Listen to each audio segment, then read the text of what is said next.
Bharat coking coal IPO के अंदर listing के बाद क्या करें, क्या इसको होल्ड करें, क्या इसको सेल करें, या फिर डेफिनेटली इसके अंदर फ्रेश बाय अपॉर्चुनिटी बन सकती है। चलिए जानते। बहुत दिनों बाद मौका मिल रहा है एक अच्छी लिस्टिंग स्ट्रेटजी बनाने का, एक फ्रेश बाय अपॉर्चुनिटी जो अपन को मिल सकती है उसको डिस्कस करने का। तो आज अगर आपके पास आईपीओ नहीं भी आया तो टेंशन लेने की जरूरत नहीं है, फ्रेश बाय रेंज में आपको दूंगा।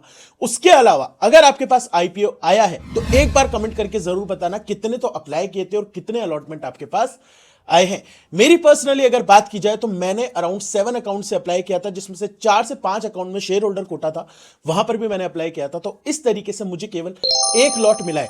अब इसी से आप डिफिकल्टी समझ सकते हो, जबकि मुझे आईसीआईसीआई एएमसी के अंदर 20 लॉट से ज्यादा मिले थे। तो अगर आपके पास अलॉटमेंट नहीं आया तो निराश नहीं होना, क्योंकि इसके अंदर आने की प्रोबेबिलिटी बहुत ही कम थी। और अगर आ गया है तो आप one of the lucky ones में से हो, तो आप कमेंट करके जरूर बता देना। दोस्तों, अलॉटमेंट तो आ गया, लेकिन अब आपको क्या करना चाहिए? आपको इसको होल्ड करना चाहिए, लिस्टिंग पर ही पूरा का पूरा प्रॉफिट बुक कर लेना चाहिए, या फिर थोड़ा टाइम तक रख के एक्स्ट्रा प्रॉफिट बना सकते हो। दोस्तों, एक चीज मैं आपको बता दूं, मैंने आपको बेलराइज में भी मूवमेंट बताया था। बेलराइज के अंदर आपको मैंने बोला था कि इसको होल्ड करो, अच्छा शेयर है। मैं बहुत ही कम कंपनीज को होल्ड करने को बोलता हूं, बेलराइज को मैंने बोला था और उसने लॉन्ग टर्म में अच्छा रिटर्न भी दिया था। सिमिलरली इसी तरीके से अंदर रिसेंट के अंदर बात की जाए तो टेनेको के अंदर भी मल्टीपल लॉट्स आए थे और मैंने कहा था कि मैं एक लॉट होल्ड कर रहा हूं। ना सिर्फ बोला था, अब मुझे पता है लिस्टिंग स्ट्रेटजी आप जाके देखोगे नहीं, इसलिए मैं ये पोस्ट लगा दे रहा हूं जहां पर मैंने मूवमेंट आपके साथ शेयर किया था कि किस तरीके से मैं टेनेको को मूवमेंट एक्सपेक्ट कर रहा हूं। और आप देख सकते हो अभी तक तो बाय गॉड ग्रेस वैसा ही हुआ है। हालांकि एक फैक्टर जो मैंने उस टाइम पे कंसीडर नहीं किया था वो था ट्रम्प फैक्टर, जिसके कारण कभी भी मार्केट में अभी कुछ भी हो सकता है। तो वो एक फैक्टर एक ऐसा है जिसको कंसीडर करना इंपॉर्टेंट हो जाता है, लेकिन टेंशन लेने की जरूरत नहीं है। उस फैक्टर को अपन ने इस वीडियो में कंसीडर किया है। ट्रम्प फैक्टर जो है उसका एक अलग से निकालना पड़ेगा, अब जब तक एटलीस्ट वो प्रेसिडेंसी में है कि भाई हाँ, ट्रम्प फैक्टर के कारण किसी भी लिस्टिंग पे क्या इफेक्ट हो सकता है।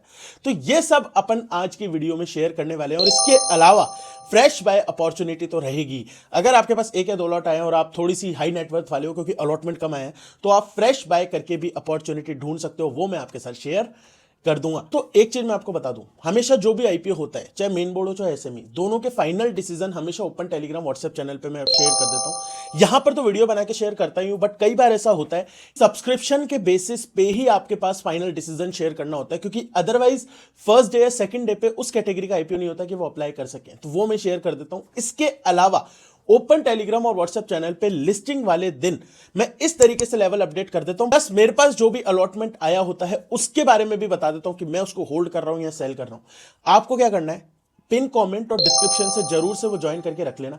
अब आप पूछोगे क्यों? देखो, आज अपन डिस्कस कर रहे हैं, जब मैं ये वीडियो बना रहा हूं थर्सडे है, थर्सडे मतलब कल एक मार्केट को मूवमेंट रहेगा, प्लस इसके अलावा सैटरडे संडे वीकेंड आ जाएगा। वीकेंड पे ईरान और यूएसए की प्रॉब्लम हो सकती है। मैं फिर से बोल रहा हूं, ईरान और यूएसए की प्रॉब्लम अभी प्रबल उस पर है, और उसकी वजह से अगर इसकी लिस्टिंग इफेक्ट होती है तो उनको क्या करना चाहिए, ये मैं केवल आपको लाइव लिस्टिंग डे वाले दिन ही बता सकता हूं। अभी प्रिडिक्ट करना वो पॉसिबल नहीं है। अगर वो हो जाता है तो फिर उस हिसाब से सिनेरियो चेंज हो जाएगा, अगर वो नहीं होता है तो उसके अकॉर्डिंग अपन को जज करना होगा। देखो, बहुत ही हार्श ट्रूथ है, लेकिन मार्केट पे शॉर्ट टर्म में हर चीज का इंपैक्ट पड़ता है। मैं बोलूं कि यार ईरान और यूएसए का वॉर है, उसका इसकी लिस्टिंग पे क्या फर्क पड़ेगा, मार्केट पे क्या फर्क पड़ेगा, तो अगर आप थोड़े से बेसिक जानते हो तो आपको ये चीज पता होगी कि मार्केट पे यूएसए के मार्केट का प्लस ट्रम्प की स्टेटमेंट्स का प्लस ये वॉर्स वगैरह का काफी इंपैक्ट पड़ता है, और इसी वजह से लिस्टिंग भी अफेक्ट हो सकती है। तो आगे बात करें, इसके पहले मैं भारत कुकिंग कोल के बारे में आपको बताना चाहूंगा। थोड़ा सा कंपनी के बारे में पता होता है तो अपन को कॉन्फिडेंस आता है लॉन्ग टर्म होल्ड करने के लिए, अगर अपन होल्ड करना चाहते हैं। देखो, भारत कुकिंग कोल कोल इंडिया की एक सब्सिडरी है। कुकिंग कोल बनाने का काम कंपनी करती है। डिमांड में कोई इशू नहीं है, आराम से रेवेन्यू बढ़ रहा है। मार्केट कैप केवल 10,000 करोड़ का है, जबकि इसका पोटेंशियल जो है बहुत ज्यादा होने का है। पी रेशियो जिस पे कंपनी आना चाह रही है वो केवल 8.5 का है, वो भी 2025 के नंबर से। अगर ग्रोथ को मिला के रेवेन्यू वो आता है जो इसकी एक्सपेक्टेड लाइंस पे ग्रोथ थी, तो उस हिसाब से पी रेशियो और भी रीजनेबल हो जाता है। प्रॉब्लम क्या आती है? प्रॉब्लम यह है पीएसयू सेक्टर का शेयर है। पीएसयू सेक्टर को कभी भी 8, 9, 10 के पीई से ज्यादा मिलता भी नहीं है। स्पेशली अपन कोल इंडिया को देखेंगे तो वो भी आज 9 के पीई के आसपास ही ट्रेड कर रहा है। तो मार्केट इसको किस तरीके से वैल्यू करेगी वो देखना पड़ेगा। पॉजिटिव क्या है, और मैंने आपको ओपन टेलीग्राम व्हाट्सएप चैनल पे जब कहा था कि पीएसयू की हिस्ट्री आपके साथ है, तो वो आप देख सकते हो। एक्चुअली होता क्या है, कभी भी कोई अच्छा ऐसा ग्रोइंग सेक्टर होता है जहां पर कोई कंपनी आती है गवर्नमेंट बैकिंग मतलब जो वो पीएसयू होती है, वहां पर डाइल्यूशन काफी कम होता है। अभी भारत कोकिंग कोल की अगर बात करोगे, वहां पे भी केवल 1000 करोड़ का आईपीओ है, 10% स्टेक ही डाइल्यूट हुआ है। इसका मतलब क्या है? इसका मतलब यह है कि फ्री फ्लोट मार्केट कैप जो है काफी कम हो जाता है। उसके कारण जो है आपको इस शेयर को चलाना काफी इजी हो जाता है। सबसे पहले तो 40-45% क्यूआईबी लेकर बैठा रहता है। उसके अलावा एंकर्स भी काफी टाइम तक सेल नहीं कर सकते, और उसके अलावा एचएनआईज वगैरह भी अगर थोड़ा सा भी डिसाइड कर ले तो इस शेयर को होल्ड करके काफी अच्छा मोमेंटम स्टार्टिंग में दे सकते हैं। अब आप बोलोगे उत्कर्ष पहले भी हुआ है क्या? डेफिनेटली हुआ है। इरेडा का example is one of the recent example है। बाकी आप और भी पीएसयूज में देखोगे तो आपको देखने को मिल जाएगा, जहां पर हुआ क्या है कि पीएसयू स्टॉक को थोड़ी सी हाइप बना के बहुत अच्छा लेके गए। कुकिंग कोल क्या इसको मैं लॉन्ग टर्म रख सकता हूं? मैं इसको पर्सनली लॉन्ग टर्म नहीं रखने वाला, क्योंकि पीएसयू है।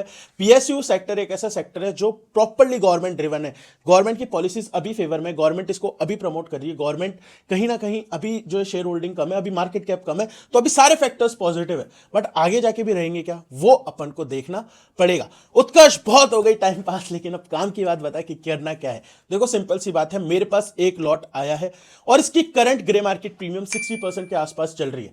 मैं शॉर्ट से लॉन्ग टर्म इन्वेस्टर हूं जिसका खुद का एक पोर्टफोलियो है, तो मैं इसको थोड़े टाइम तक के लिए होल्ड करूंगा। थोड़े से मतलब क्या है, जस्ट लिस्टिंग पे मैं इसको सेल नहीं करने वाला। अगर बुक करना हुआ 20 से 40%, अगर कुछ ज्यादा ही मेरे को एक्सेप्शनल गेन मिल गया, जैसे 60% है तो 70-80% तक मिल गए, तो मैं अपडेट कर दूंगा। अदरवाइज मैं इसको सेल नहीं करूंगा फॉर शॉर्ट टाइम। अब आपको क्या करना चाहिए? देखो एक चीज समझो, मैंने क्यों बताया पहले मैं क्या करने वाला हूं, क्योंकि आप अपने में और मेरे में थोड़ा सा डिफरेंशिएट कर पाओ। मैं उस कैटेगरी का हूं जिसको अगर ये एक लॉट नहीं भी आता तो इतना फर्क नहीं पड़ता मेरे पोर्टफोलियो में ओवरऑल, बट मेरे हिसाब से आप सब जो इसको देख रहे हैं वो उस कैटेगरी के हो या नहीं हो, वो आपको डिसाइड करना है।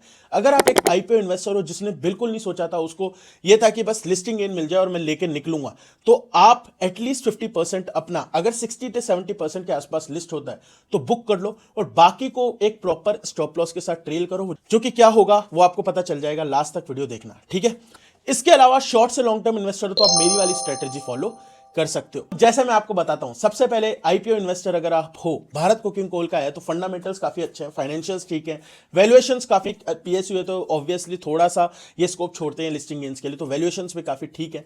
बट अगर 60% पे लिस्ट होता है, 60 से 70% पे लिस्ट होता है, तो मैं इसके अंदर पार्शियल प्रॉफिट बुकिंग कर सकता हूं, या मैं थोड़ा ऐसा इंसान हूं जो डर जाता है, वो पूरी प्रॉफिट बुकिंग भी कर सकता है।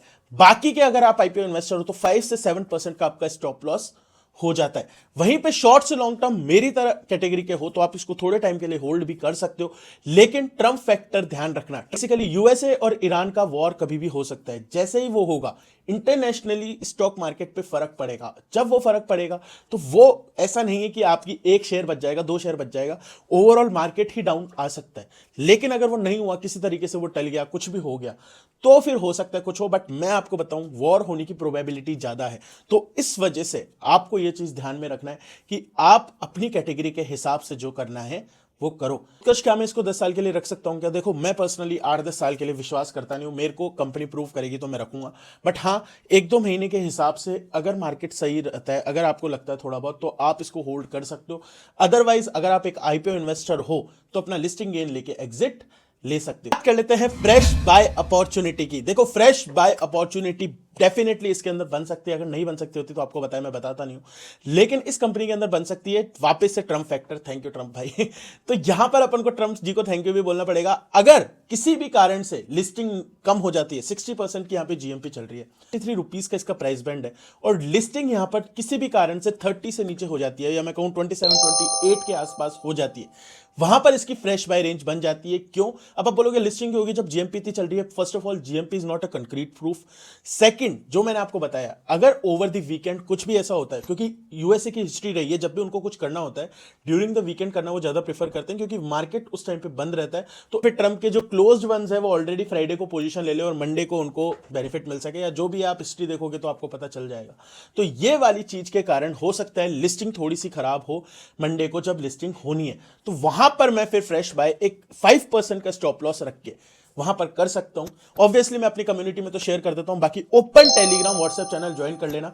मेरे साथ पर्सनली जो एक लॉट आया है उसके साथ मैं क्या करूंगा ये भी मैं आपके साथ शेयर कर दूंगा। आई होप आपको वीडियो पसंद आई होगी, थोड़ा सा अलग टेक मिला होगा। लिस्टिंग के अंदर मैंने आपको पूरा समझाया है। दोस्तों अब आपको क्या करना है, सबसे पहले तो 90% व्यूअर्स वीडियो देखते हैं और चले जाते हैं। देखो मेरा नुकसान है बट आपका ज्यादा है। हर आईपीओ का फाइनल डिसीजन और स्ट्रेटेजी यहां पे शेयर कर देता हूं, तो सब्सक्राइब कर लो।